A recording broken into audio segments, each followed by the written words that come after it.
Oh, berarti cara mengantisipasi orang besar membuli orang yang kecil. Oh, gitu. Coba kita dengar dari Ustadz. Baik, tadi untuk pertanyaan bagaimana mengantisipasi bullying yang tadi ya. Itu kan bullying ini ya, verbal ya. Verbal berkaitan dengan body shaming namanya. Body shaming. Jadi apa kayak wah kecil. Itu body shaming. Ya, namanya. Caranya yang pertama, kalau bullying itu karena kaitannya dengan sosial, maka lebih baik, sangat baik sekali penanganannya harus sistemik. Ya, sistemik dalam arti gini, ini pengurus ya, pengurus bukan? Ya, oh calon. Pertama, memang apa bersistem untuk penanganannya. Dimulai dari apa? Lingkup kamar dulu. Ya, lingkup ketua kamar dalam arti apa? Di kamar itu jangan sampai ada seperti itu. Gitu. Itu yang pertama. Yang kedua, secara seperti itu apa?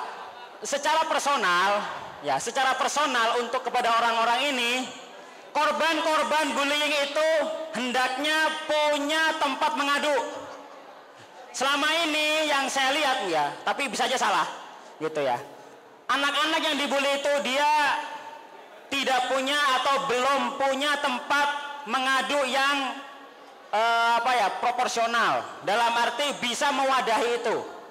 Misalnya tadi dibully kecil, dia pengen ngadu ke pengurus, takut nanti ketahuan, nanti dia diancam. Kamu kalau bilang nanti, nah kan seperti itu kan.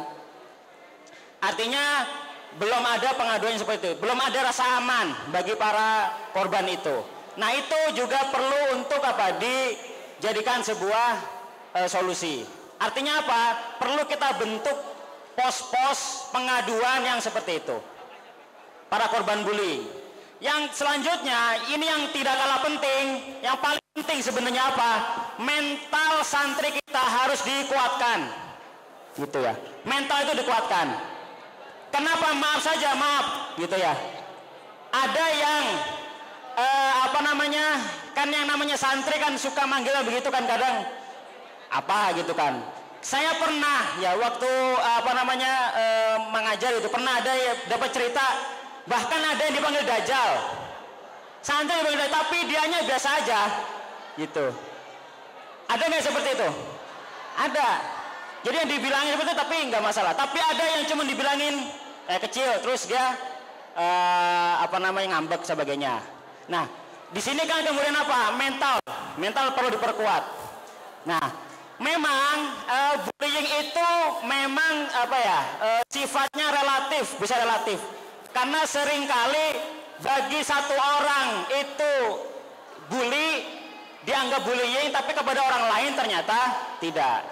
Nah, makanya lebih baik untuk apa? Kita tidak memanggil orang lain dengan sebutan tadi menghina, gitu ya. Jadi karena bullying ini sosial, memang harus secara sistemik, ya. Harus secara sistemik. Kemudian apa? Dimulai dari kita sadar dulu bahwa bullying itu tidak baik, seperti itu. Nah itu nanti akan secara otomatis akan paling tidak walaupun menghilangkan, tidak mungkin menghilangkan bullying tapi mengurangi, dan juga bisa mengurangi dampak bullying itu sendiri. Itu barangkali dari saya ya. Terima kasih, saya kembalikan kepada moderator. Gimana Ihsan? Apakah bisa dipahamin? Oh, alhamdulillah. Ada lagi teman-teman yang ingin bertanya? Boleh banyak tuh. Calon-calon pengurus kayak ini, insyaallah. Boleh ke tengah. Sebutin nama ya. Ya Allah.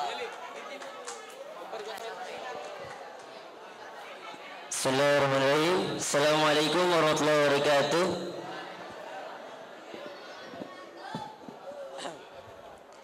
Afwan Ustaz, sebelumnya saya ingin bertanya, apa yang harus kita lakukan atau bagaimana untuk kita mengatasi atas korban yang terkena bullying?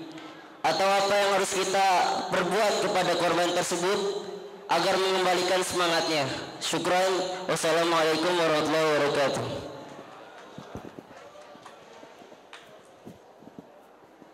Baik, boleh Ustaz. Terima kasih kepada tadi siapa nggak tahu saya, nanti aja Japri namanya lupa saya. Ya, oh Rizaldi, Ustadz, oh Ghazali, oh ya. Bagaimana ini ya apa namanya korban bullying tadi ya. Di sini peran apa ya, pentingnya peran ketua kamar. Itu ya. Paling penting peran ketua kamar. Ya. Kemudian juga pengurus secara keseluruhan sebenarnya. Selaku apa? Mereka kan punya apa? Pemegang kebijakan, pengeksekusi kebijakan. Mereka juga apa? Penegak disiplin. Ini penting sekali. Nah, pertama, kalau secara personal, kalau ada yang seperti itu, motivasi dia, ya motivasi. Ya sampaikan bahwa apa yang dikatakan temannya itu salah. Kemudian apa yang disampaikan oleh kawan-kawannya itu tidak benar. Dia masih punya potensi yang lain, gitu ya. Seperti itu ya, dimotivasi seperti itu.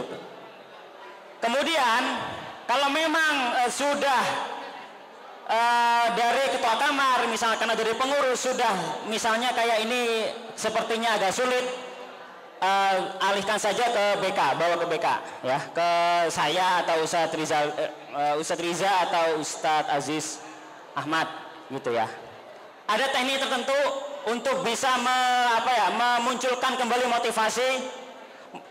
Biasanya dan seringnya orang yang dibully itu dia akan mengalami yang namanya disebut dengan trauma. Trauma itu apa? Seperti gini. Kalau diantara adik sekalian, santri sekalian nih, contoh gini. Ketika misalnya nggak suka dibentak, atau kalau dipukul itu kayak merasa ini apa namanya membekas, ingat-ingat nggak bisa hilang, itu namanya trauma. Itu namanya trauma.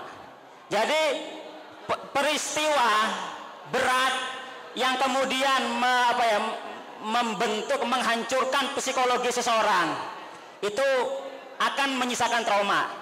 Seringkali yang trauma ini diakibatkan oleh sesuatu yang sifatnya fisik, misalnya kekerasan. Jadi kenapa kemudian misalnya di pondok ini nggak boleh kekerasan fisik? Karena itu dampaknya sangat luar biasa. Pertama apa? Yang umum terjadi gini, saya dipukul oleh pengurus, digampar semacamnya, bahkan dihabisin kayak tadi misalkan dibullying seperti itu kan, di video. Itu akan membekas. Maka kemudian karena tersebut kemudian nanti saya kalau udah jadi pengurus saya akan melampiaskan itu. Kenapa? Karena melawan tidak mungkin, mereka lebih banyak dan lebih kuat, makanya akhirnya dipendem. Sehingga makanya kekerasan fisik yang saya tahu di pondok ini, walaupun Pak Kiai udah lama melarang itu, tetap dari tahun ke tahun tetap ada, ya enggak? Sulit sekali memutus mata rantai itu. Kenapa? Karena apa? Kata kuncinya apa? Trauma. Ada traumatis di sana.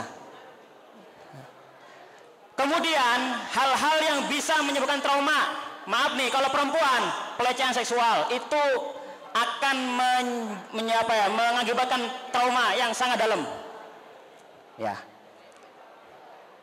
Di sini kan pernah ada yang seperti itu. Santriwati. Itu bahkan melihat wajah yang mirip sekalipun itu langsung apa? Keluar. Orang kayaknya kesurupan, kesambet. Padahal itu trauma yang sedang kumat. Trauma yang sedang timbul. Terus binima. Saya ketika tahun 2016 ada salah satu ustazah yang kecelakaan motor kemudian meninggal. Nah, ada itu. Mungkin ustaz tahu. Itu motornya almarhumah, motornya Ustadz, motor saya. Jadi setelah kejadian itu hampir seminggu saya takut memakai motor. Kenapa? Karena itu terbayang itu trauma. Tapi kan kemudian kemudian motivasi dalam diri, sugesti dalam diri apa? Ini kalau sampai seperti ini terus, mau sampai kapan?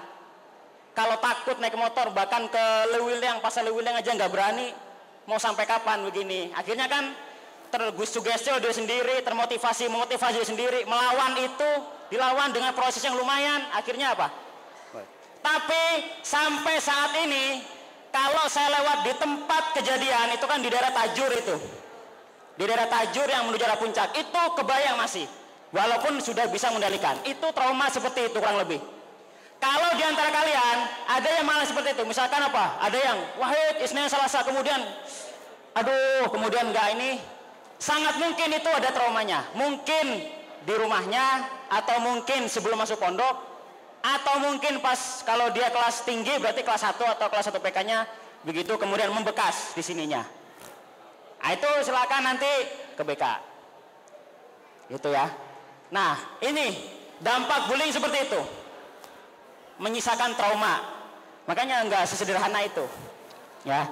Kembali lagi ke tadi, bagaimana cara kita untuk membangkitkan menangani yang terdampak bullying, maka kita bangkitkan motivasinya, kita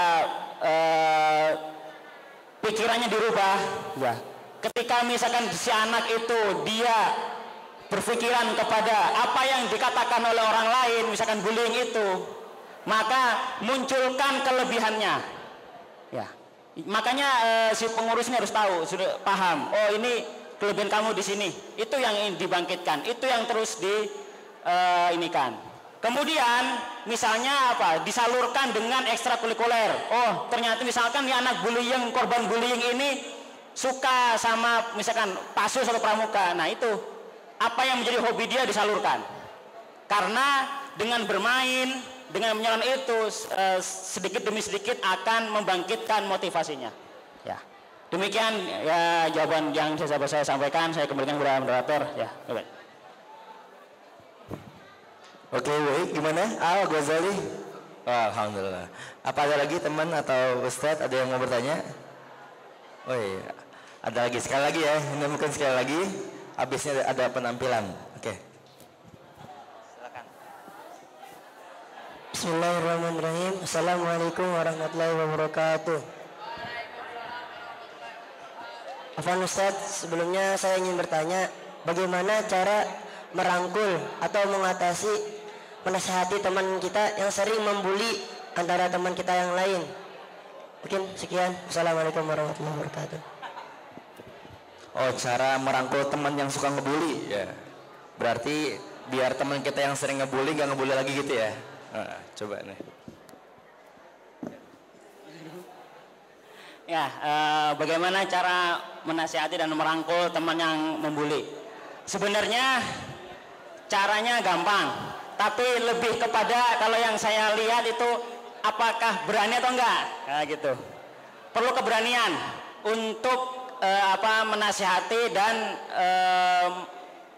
menyadarkan pada teman kita yang suka ngebully, gitu ya. Ya kalau dinasihatin bilang saja nggak apa-apa, jangan itu masuk bullying. Ternyata biasanya dia makan marah, yang seperti marah. Ya tetap sampaikan saja. Itu bagian dari dakwah, ya, bagian dari dakwah dan akan ada pahalanya. Tenang saja, akan diatur oleh Allah. Saya lebih kepada bukan masalah bagaimana, tapi keberaniannya itu. Gak apa-apa, berani. Ya, sampaikan saja, nasehatin, rangkul dia. Tapi juga ajak dia kepada hal-hal yang positif, gitu loh.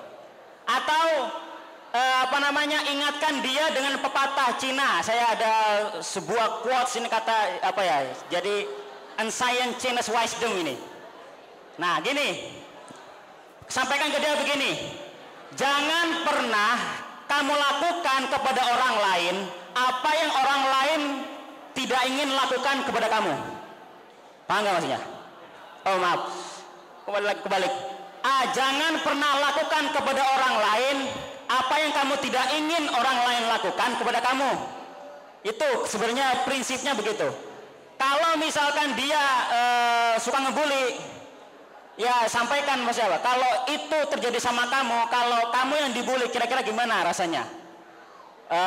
Enggak ini, enggak enak sebagainya. Itu. Kalau misalkan kamu sendiri nggak mau dibully, ya jangan ngebully orang. Gitu.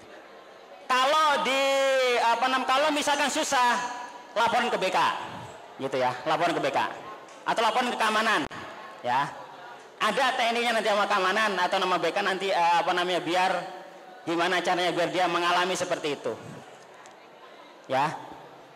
Kadang yang seperti itu karena apa? Kan dia biasa ngebully itu kan merasa dia kuat, merasa dia superior, merasa dia saya lebih hebat, sehingga dia berani ngebully orang lain yang menurut dia lebih rendah. Makanya kemudian dia akan sadar kalau dia dibawa kepada sebuah keadaan di mana dia merasakan itu.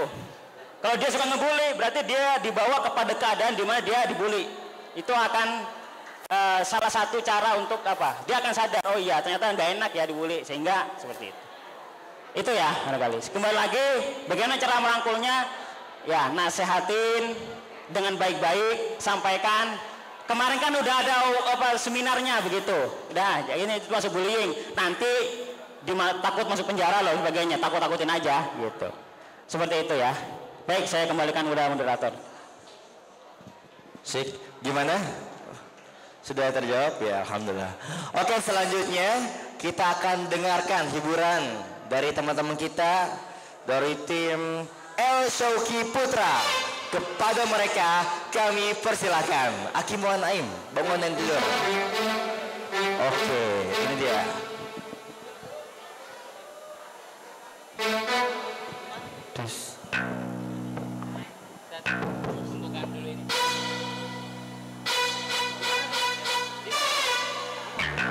Wah, assalamualaikum warahmatullahi wabarakatuh.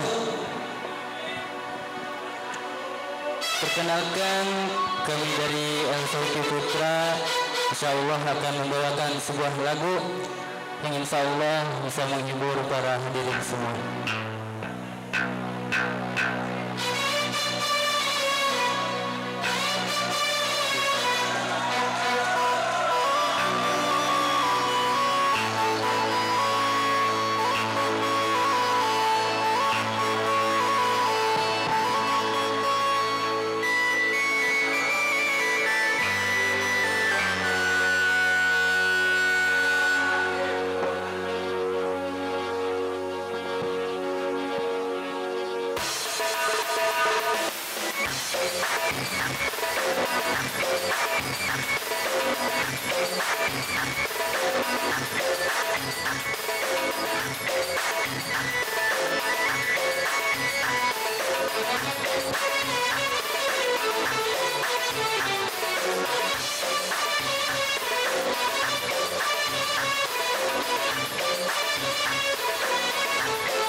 شريك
Salam, salam, salam.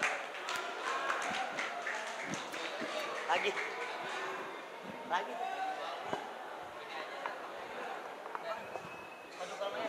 Kodukal Maestad.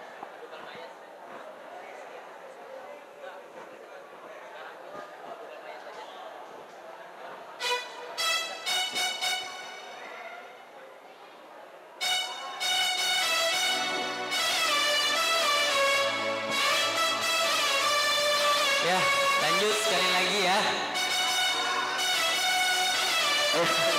Ayo, sekali lagi, sekali lagi.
Assalamualaikum warahmatullahi wabarakatuh.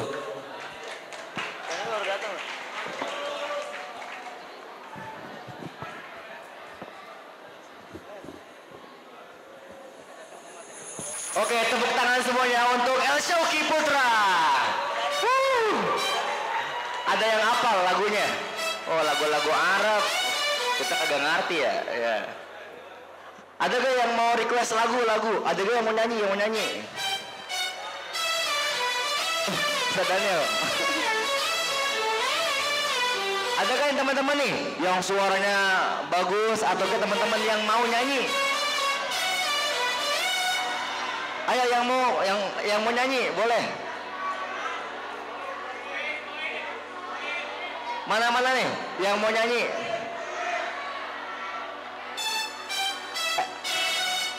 Boleh 2 orang, maju 2 orang. Ayo, yang mau nyanyi di pojok. Sambil nunggu lagi, ya. Ada.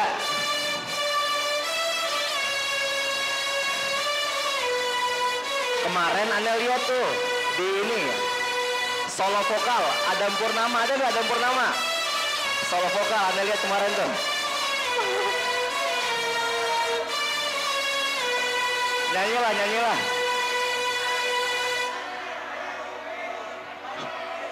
Ada gak yang menyanyi? Ada? Sambil ngisi. Iya, Anda lihat tuh solo vokal Adam Purnama. Mana orangnya? Ada teman-teman yang menyanyi? Sambil menunggu.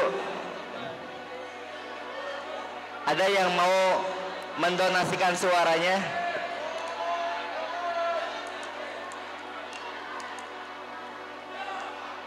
Ada ya teman-teman?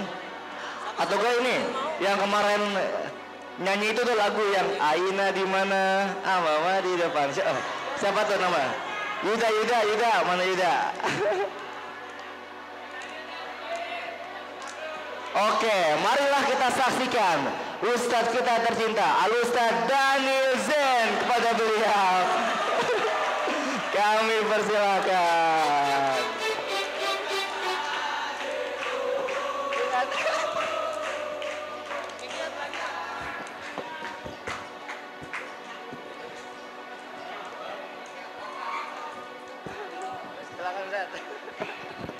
Cek.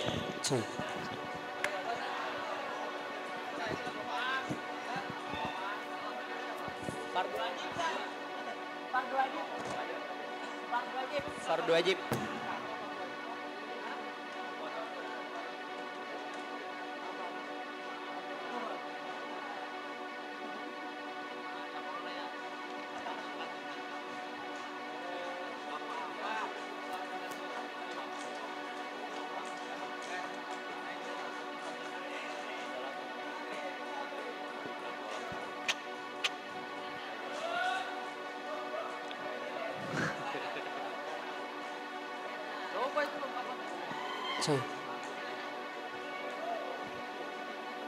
Enggak, apa-apa terserah aja.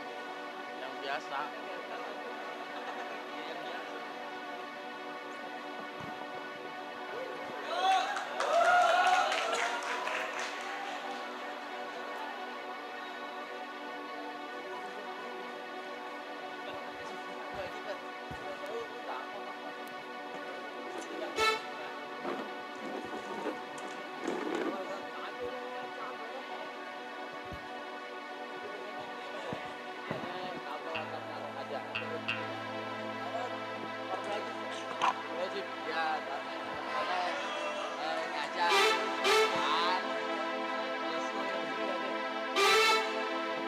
Cek, wah, tes.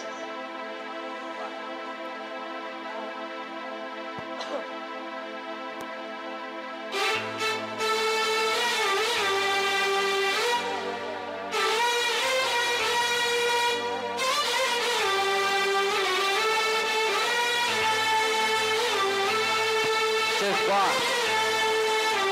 Assalamualaikum warahmatullahi wabarakatuh.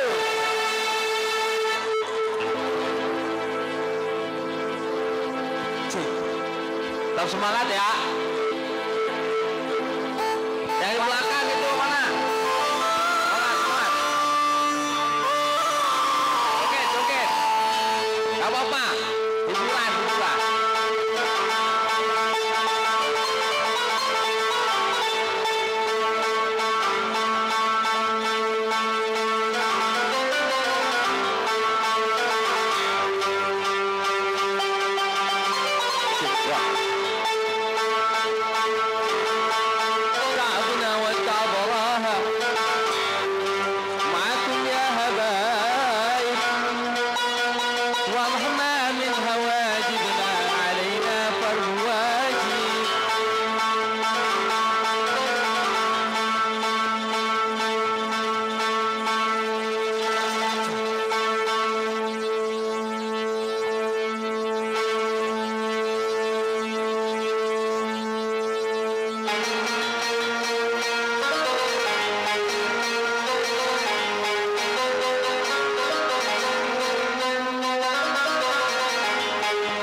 علينا فرض واجب علينا فرض واجب اللهم انصرنا تعب الراحة معاكم يا حبايب ومهما من هواجبنا علينا فرض واجب علينا فرض واجب علينا من الزين نزل العين علينا من الزين ونرسل البدايين الله يهديك لها واحنا من مزايد ومرنا من مزايد وارفع الله Sarwahyo, joget Sarwahyo.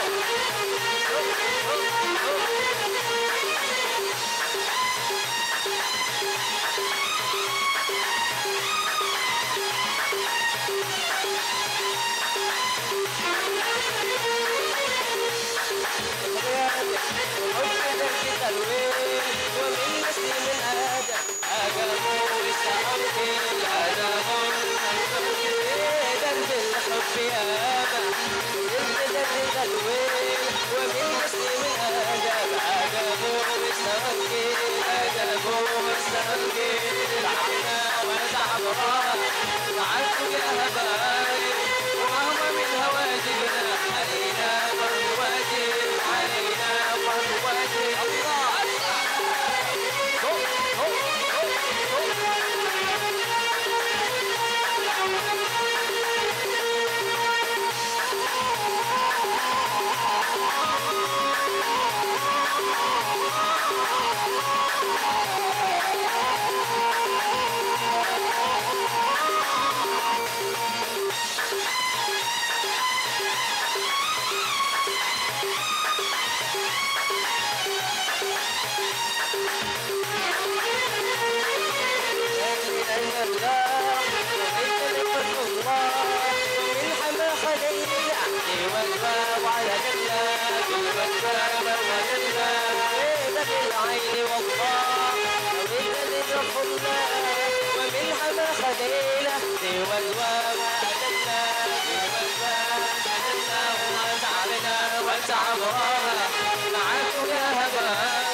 Assalamualaikum warahmatullahi wabarakatuh.